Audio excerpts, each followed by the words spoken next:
Les ETF, ou fonds négociés en bourse, sont des véhicules d'investissement cotés en bourse qui répliquent la performance d'un indice, d'un secteur, d'une matière première ou d'un ensemble d'actifs. Contrairement aux fonds traditionnels, ils peuvent être achetés et vendus à tout moment pendant les heures de marché, offrant ainsi une liquidité immédiate comparable à celle des actions. Leur structure repose sur un mécanisme de création et de rachat qui maintient leur prix proche de la valeur liquidative, ce qui réduit les écarts de valorisation et protège l'investisseur contre les distorsions de marché. Ce mécanisme, géré par des teneurs de marché spécialisés, est l'un des piliers de l'efficacité des ETF. Leur popularité croissante s'explique par leur transparence. Chaque jour, la composition exacte du fonds est publiée, permettant à l'investisseur de savoir précisément dans quoi il investit.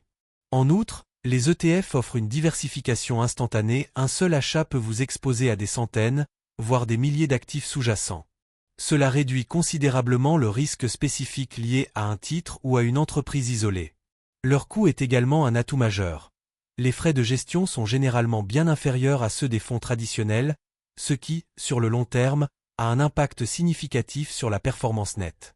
Enfin, les ETF sont fiscalement avantageux dans de nombreuses juridictions, notamment grâce à leur structure de fonds indiciels qui limite les plus-values latentes et donc l'imposition. Pour tout investisseur moderne, qu'il soit débutant ou expérimenté, les ETF constituent un outil indispensable pour construire un portefeuille équilibré, efficient et peu coûteux. BlackRock, via sa filiale iShares, domine le marché mondial des ETF avec des encours dépassant les 3 000 milliards de dollars. Ce leadership ne repose pas sur la chance, mais sur une infrastructure technologique, une expertise en gestion des risques et une capacité d'exécution inégalée. La société a su industrialiser la création, la réplication et la gestion des ETF à une échelle mondiale, en s'appuyant sur des systèmes automatisés capables de traiter des millions de transactions par jour sans défaillance. Derrière chaque ETF iShares se cache une équipe d'ingénieurs financiers, de traders et de juristes qui veillent en temps réel à la parfaite réplication de l'indice cible, à la gestion des dividendes, aux ajustements de pondération et aux fusions-acquisitions dans les indices. L'innovation est constante. BlackRock a été pionnier dans les ETF ESG, les ETF à faible volatilité, les ETF sectoriels intelligents et même les ETF liés à l'inflation ou au taux d'intérêt. Cette capacité à anticiper les besoins des investisseurs, qu'ils soient institutionnels ou particuliers, est ce qui distingue BlackRock de la concurrence. De plus, la société investit massivement dans la recherche pour affiner ses modèles de réplication, minimiser le tracking error et optimiser les coûts de transaction.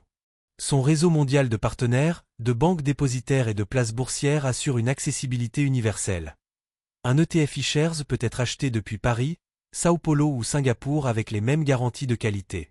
Enfin, la solidité financière de BlackRock, notée AAA par les agences, rassure les investisseurs sur la pérennité et la stabilité de ses produits, même en période de crise.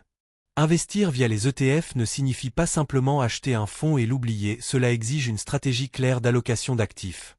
Une bonne approche commence par définir son profil de risque, son horizon d'investissement et ses objectifs financiers. Ensuite, on sélectionne les ETF qui couvrent les classes d'actifs pertinentes. Actions mondiales, obligations, immobilier, matières premières, etc. La diversification géographique est cruciale.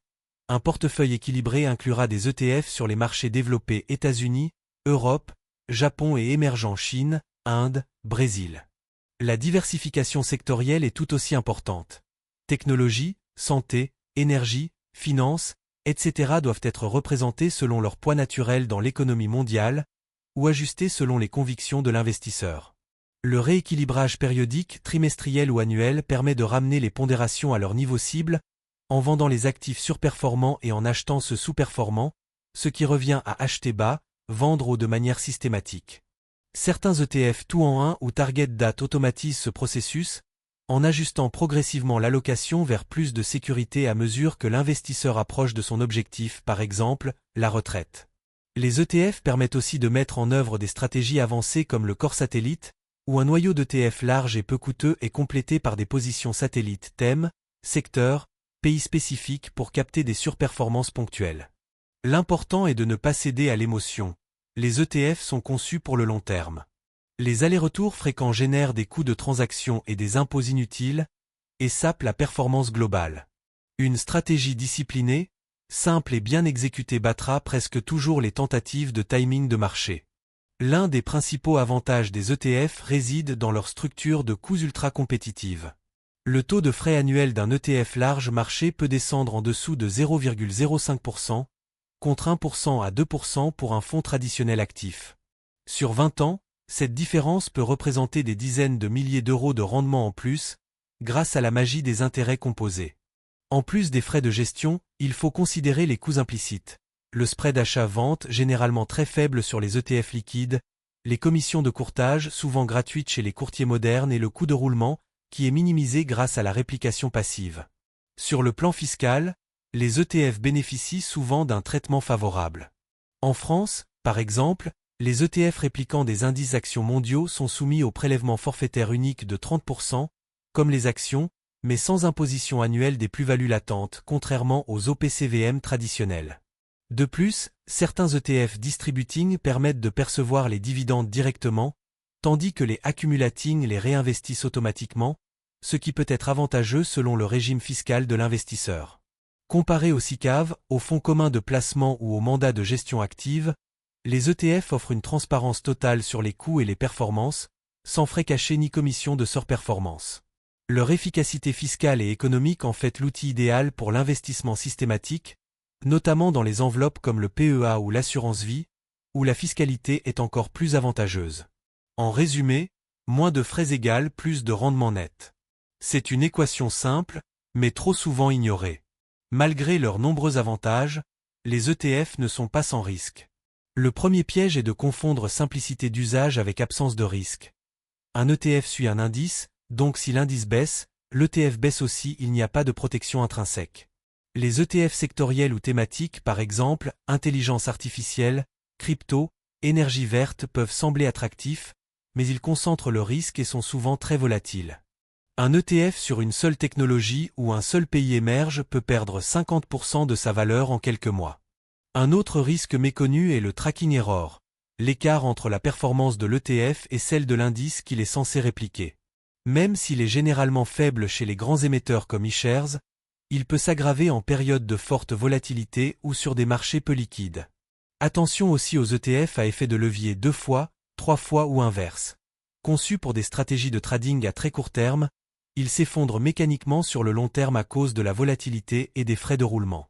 Les ETF sur matières premières physiques or, pétrole, ou sur devises comportent des coûts de stockage ou de portage souvent mal compris.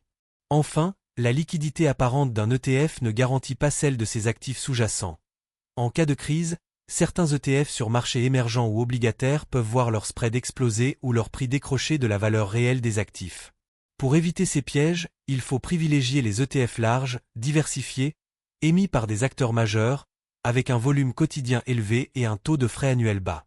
Lire le prospectus, comprendre la méthode de réplication physique contre synthétique, et ne jamais investir dans ce qu'on ne comprend pas. L'ETF est un outil puissant mais comme tout outil, il peut blesser s'il est mal utilisé. Les ETF ne se limitent plus à la réplication passive d'indices larges. Aujourd'hui, ils permettent d'investir selon des convictions personnelles, que ce soit en matière environnementale, sociale, de gouvernance ESG, ou sur des thèmes de croissance structurelle comme la transition énergétique, la santé, la cybersécurité ou la démographie. Les ETF ESG filtrent les entreprises selon des critères stricts, émissions de CO2, traitement des employés, diversité des conseils d'administration, transparence fiscale, etc. Certains excluent totalement les secteurs controversés armement, tabac, charbon, d'autres privilégient les leaders de chaque secteur en matière de durabilité. Ces ETF ne sacrifient pas nécessairement la performance. De nombreuses études montrent que les entreprises ESG ont une meilleure résilience en période de crise et des coûts du capital plus bas. Les ETF thématiques, eux, ciblent des tendances de long terme.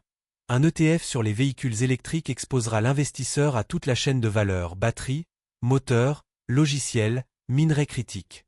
Mais attention, ces ETF sont souvent concentrés sur quelques entreprises et peuvent être très volatiles. BlackRock propose désormais des ETF adaptives ou Smart Beta, qui pondèrent les actifs non pas selon leur taille de marché, mais selon des facteurs comme la qualité, la faible volatilité ou le momentum. Ces stratégies cherchent à améliorer le ratio rendement, risque sans sortir du cadre indiciel. L'innovation ne s'arrête pas là, ETF sur l'inflation, sur les infrastructures, sur les dividendes croissants, sur les petites capitalisations mondiales. La clé est de bien comprendre la méthodologie de l'indice sous-jacent, de vérifier sa cohérence avec vos objectifs, et de ne pas surpondérer ses positions dans votre portefeuille global. L'ETF thématique doit rester un satellite, pas le cœur de votre stratégie. En France, l'efficacité des ETF est décuplée lorsqu'ils sont intégrés dans les bonnes enveloppes fiscales. Le PEA, plan d'épargne en actions, est idéal pour les ETF actions européens ou mondiaux. Après 5 ans, les plus-values sont exonérées d'impôts, seuls les prélèvements sociaux de 17,2% restent dus. Attention cependant, seuls les ETF éligibles PEA peuvent y être détenus, généralement se répliquant des indices composés majoritairement d'actions européennes. L'assurance vie, elle, offre une fiscalité avantageuse après 8 ans, abattement annuel de 4 600 € pour un célibataire, 9 200 € pour un couple, et permet d'y inclure des ETF mondiaux, sectoriels ou obligataires, selon les supports proposés par le contrat. C'est l'enveloppe la plus flexible pour diversifier géographiquement et par classe d'actifs. Le compte-titre ordinaire reste pertinent pour les ETF non éligibles PEA ou assurance vie, notamment les ETF sur actions américaines, asiatiques ou thématiques. La fiscalité y est moins favorable, prélèvement forfaitaire unique de 30%, mais la liberté d'investissement est totale. Enfin, le PER, plan d'épargne retraite, commence à intégrer certains ETF, permettant de se constituer une épargne retraite dynamique tout en bénéficiant d'une réduction d'impôt immédiate sur les versements. Chaque enveloppe a ses règles, ses limites et ses avantages. Le choix dépend de votre situation fiscale, de votre horizon et de vos objectifs. Une bonne stratégie consiste à répartir ces ETF entre ces enveloppes pour optimiser la fiscalité globale. ETF européen en PEA, ETF mondiaux en assurance vie, ETF thématique en compte-titre ordinaire. L'important est de ne pas laisser la fiscalité dicter votre allocation d'actifs, elle doit l'accompagner, pas la contraindre. L'avenir des ETF est radieux, porté par plusieurs tendances structurelles. D'abord, la démocratisation de l'investissement. Les particuliers, grâce aux néo-courtiers et à l'éducation financière en ligne, découvrent massivement les ETF comme outil d'épargne long terme.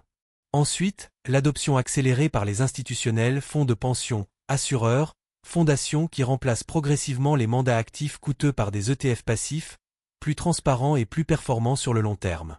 Troisièmement, l'innovation continue.